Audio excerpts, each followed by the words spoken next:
प्रिय श्रोता, नमस्कार। कार्यक्रम वेद पाठशाला में आपका हार्दिक स्वागत है। इस कार्यक्रम में हम परमेश्वर के वचन का विस्तार पूर्वक अध्ययन किया करते हैं, जो आपकी आत्मिक उन्नति के लिए लाभदायक सिद्ध होगा। तो लीजिए सुनते हैं आज का ये संदेश।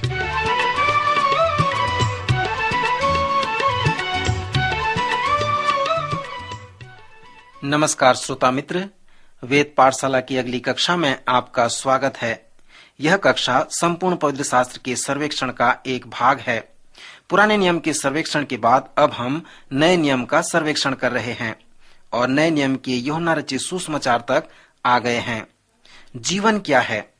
नए जन्म का होना जीवन है। यूहन्ना अनेक अध्यायों में कहता है कि नया जन्म का होना जीवन है। पानी के दाखरस होने का जो अनुभव है वह जीवन है। मैं विश्वास करता हूं कि जीवन इस प्रकार से भी है कि आप यीशु मसीह की संगति में आते हैं, जहां पर आप उसके साथ समर्पण करते हैं और वह आपके साथ समर्पण करता है। जब आप ये जान जाते हैं कि जब आप यीशु को सब कुछ समर्पित कर दिए हैं, तो वह आपको एक नया योग्य जीवन देता है। पिछले अध्ययन के अंत में मैंने आपसे पूछा था कि विश्वास क्या है।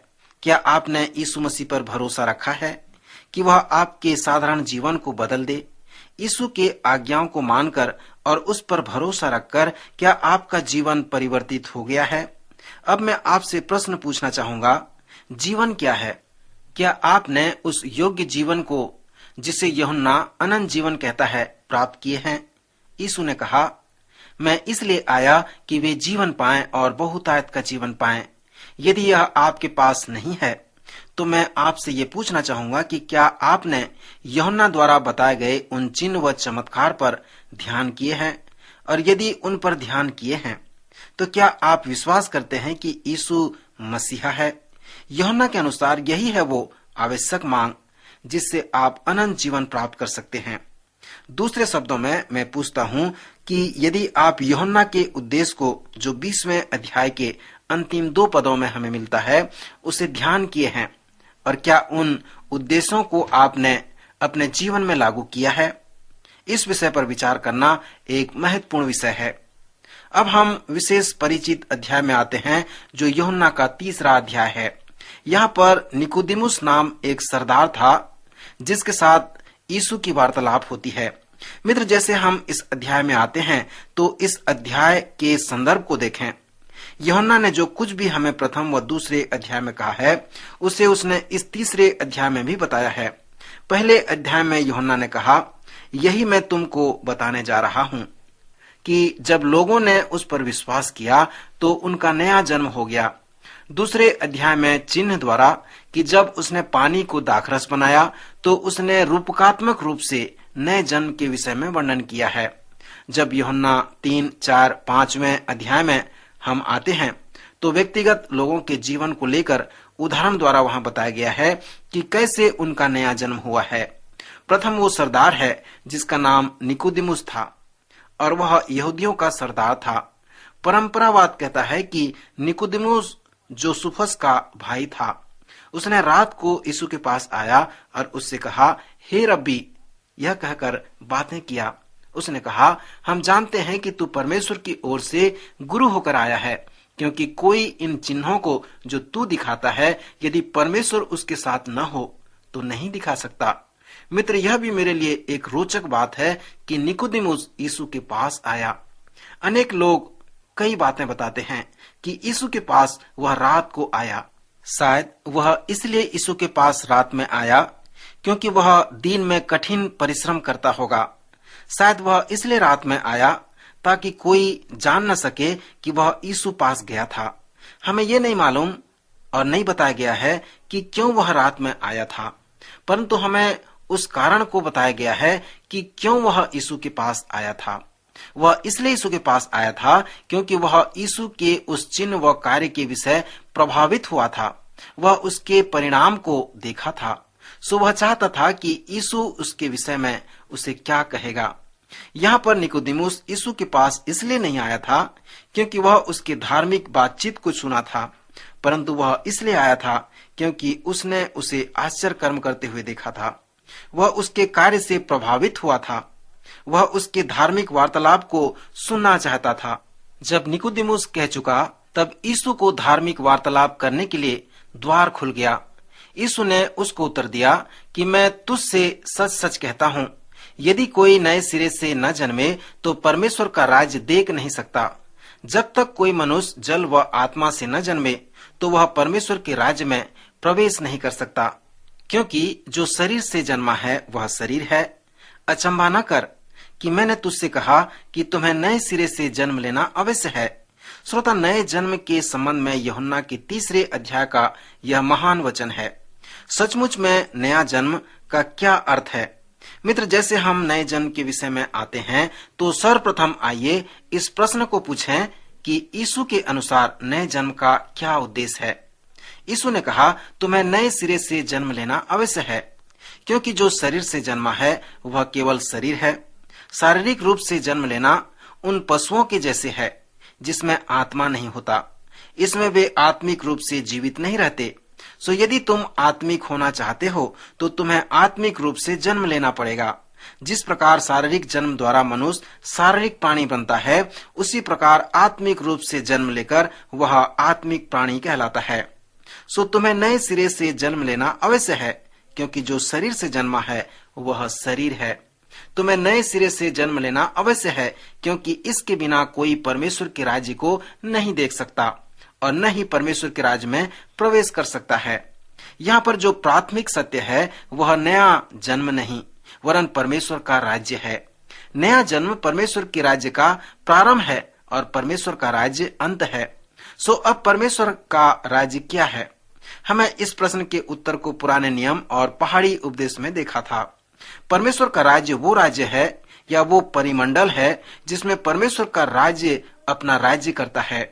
सच्चाई साधारण रूप से इस प्रकार है कि परमेश्वर राजा है और उसके पास एक राज्य है जिस पर वह राज्य करता है। सो यदि आप उसके प्रजा बनते हैं और वह आपका राजा बनता है तो आप उसके राज्य के एक भाग हैं। आप उसके राज्य को देख सकते हैं और उसमें प्रवेश किए हैं। कुछ कारणों से कुछ लोग विश्वास करते हैं कि परमेश्वर का राज्य वो स्वर्ग है जो मनुष्य मरने के बाद वहां जाता है। यहाँ पर यीशु व निकोदेमुस के वार्तालाप में हम देखते हैं कि जब तक आपका नया जन्म न हो, मरने के बाद आप स्वर्ग नहीं जाएंगे। जब तक आपका नया जन्म न हो जाए, आप परमेश्वर के राज्य को नहीं देख सकेंगे। पर एक और सच्चाई जो है कि जब आपका नया जन्म हो जाएगा तो इसी वक्त आप परमेश्वर के राज्य को देख सकेंगे और उसमें प्रवेश करने पाएंगे। जब आपका नया जन्म होगा तो यीशु आपका प्रभु हो जाएगा। आप परमेश्वर के राज्य को देखेंगे, यीशु के संबंध में प्रवेश करेंगे और वह आपका प्रभु व राजा बन जाएगा। कुछ वर्ष पहले एक प्राचीनों की सभा में मैंने उन्हें 2 प्रश्न पूछा था और उनसे कहा था कि वे मेरे प्रश्न को भली भांति समझें और उत्तर को लिखित रूप में पेश करें। मैंने उन्हें पहला प्रश्न पूछा जो मत्ती के 6वें अध्याय के दूसरे भाग का था कि आपकी प्राथमिकता क्या है, और दूसरा प्रश्न था कि आप अपना समय, अपना पैसा, अपना बल का उपयोग किस प्रकार करते हैं।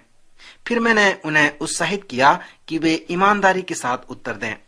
कुछ लोगों ने कहा कि मैंने अपने जीवन में पहली बार यह जानने पाया कि यीशु ने कहा है कि मेरे जीवन की प्राथमिकता उसे होनी चाहिए, परमेश्वर के राज्य को प्रथम स्थान होनी चाहिए। सो यही यीशु ने कहा। मैंने इसे कभी नहीं देखा था।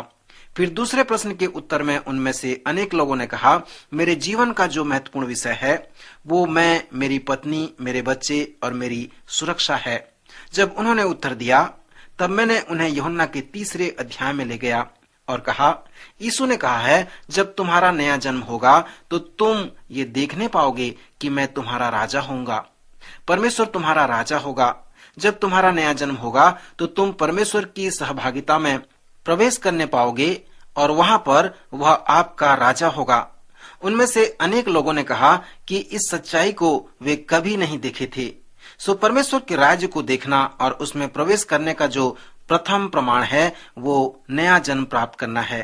क्या आपके पास नए जन्म के इस प्रकार का अनुभव है या कोई प्रमाण है? उस व्यक्ति ने जिसका नया जन्म हो गया था इस सच्चाई को प्रकट किया कि परमेश्वर मेरा राजा है और मैं उसका प्रजा हूँ। सो नए जन्म का जो अर्थ है कि परमेश्वर की सहभागिता में प्रवेश करना और परमेश्वर को अपना राजा बना लेना। मित्र, यही बात यीशु ने निकोदेमुस से कहा था। निकोदेमुस ने यीशु से प्रश्न पूछा। उसने यीशु को 2 बार पूछा। उसका प्रश्न था, जब मनुष्य बूढ़ा हो गया तो क्यों कर जन्म ले सकता है? क्या वह अपनी माता के गर्भ में दूसरी बार प्रवेश करके जन्म ले सकता है? निकोदेमुस ने यीशु से यह भी पूछा कि ये बातें क्यों कर हो सकती है? यीशु ने उससे कहा, तू इस्राएलियों का गुरु होकर भी क्या इन बातों को नहीं समझता? जब मैंने तुझसे पृथ्वी पर की बातें कहीं और तुम प्रतीति नहीं करते, तो यदि मैं तुमसे स्वर्ग पर की बातें कहूं तो फिर क्यों कर प्रतीति करोगे? फिर उसने कहा, मेरे सिवाय कोई स्वर्ग पर नहीं चढ़ा और मेरे सिवाय कोई स्वर्ग से नीचे नहीं उतरा और मेरे सिवा और कोई स्वर्ग में नहीं। जब यीशु ने ये सब बातें निकोदेमुस से कह रहा था तो मुझे निश्चय है कि वह निकोदेमुस के आंखों से आंखें मिलाकर बातें कर रहा था। निकोदेमुस ने प्रश्न पूछा कि यह क्यों कर हो सकता है? इसलिए यीशु ने उसे एक ही शब्द में उत्तर दिया कि विश्वास कर। फिर उसने निकोदेमुस को गिनती की पुस्तक को स्मरण दिलाया और कहा, जिस रीति से मूसा ने जंगल में सांप को ऊंचे पर चढ़ाया, उसी रीति से अवश्य है कि मनुष्य का पुत्र भी ऊंचे पर चढ़ाया जाए, ताकि जो कोई विश्वास करे उसमें अनंत जीवन पाए। सो निकोदेमुस, मैं परमेश्वर का पुत्र हूँ। मैं क्रूस पर चढ़ाया जाऊंगा, क्योंकि मैं इस पृथ्वी में इसलिए आया हूँ कि क्रूस पर मारा जाऊं। सो मैं परमेश्वर का एकलौता पुत्र हूँ। मैं परमेश्वर द्वारा एकमात्र उद्धार करता हूँ और एकमात्र हल व साधन हूँ। जो लोग विश्वास के साथ मेरी ओर ताकेंगे वे अनंत जीवन प्राप्त करेंगे। उनके पाप की समस्या दूर हो जाएगी, वे स्वतंत्र हो जाएंगे, उनके पास अनंत जीवन होगा। मित्र, नए जन्म के संबंध में निकोदेमुस के प्रश्न का यही उत्तर था। जब निकोदेमुस ने प्रश्न पूछा कि यह कैसे हो सकता है, तो यीशु ने कहा, विश्वास द्वारा। विश्वास का अर्थ क्या है? प्रत्येक अध्याय में यूहन्ना ने हमें कहा है और दिखाया है कि विश्वास का अर्थ क्या है।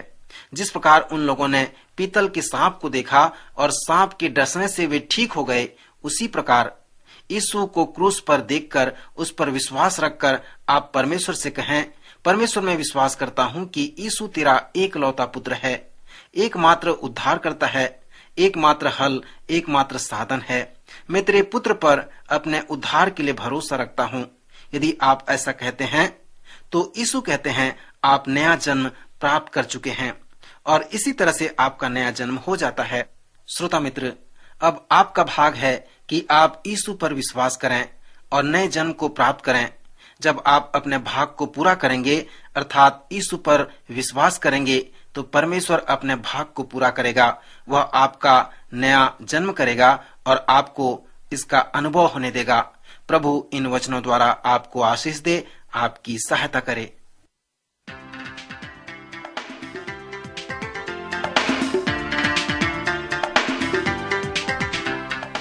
अभी आप सुन रहे थे कार्यक्रम वेद पाठशाला।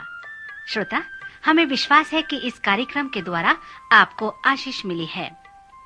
यदि इस कार्यक्रम के विषय में अधिक जानकारी प्राप्त करना चाहते हैं या बाइबल अध्ययन से संबंधित कोई प्रश्न हमसे पूछना चाहते हैं, तो आप हमें इस पते पर लिखें।